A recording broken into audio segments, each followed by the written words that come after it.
Is it possible to love an adopted child the same as you love your own biological child? My name is Connor. I'm an adopted person. I feel uniquely qualified to answer this question because I was adopted as an infant and raised alongside a brother who's only a few months younger than me and is a biological child of my adopters. And the answer is, drumroll please, no.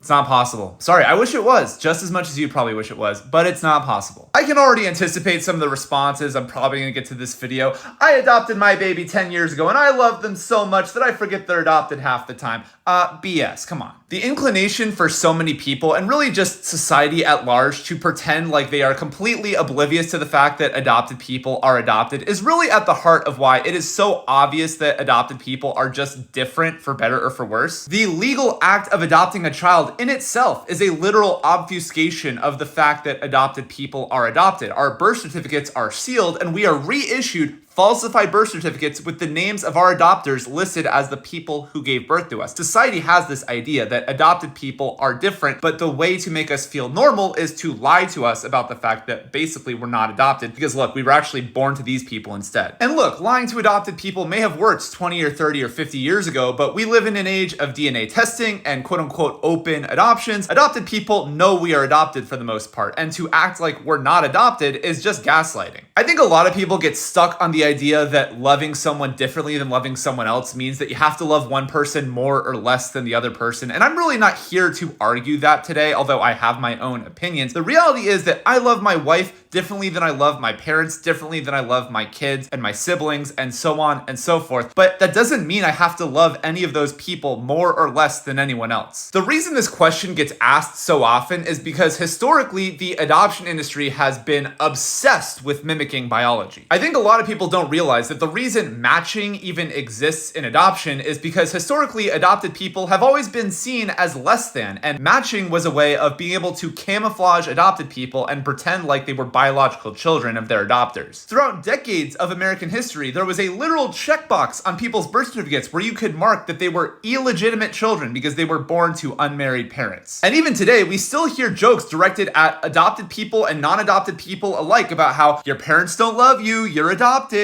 It's always been a punchline. The idea that adopted people are loved the same as biological children has always been a lie. We've always known we're different. And this might be a hot take, but I actually think adopted people genuinely feel more accepted when our differences are acknowledged. Because ultimately what adopted people need is not equality, it's equity.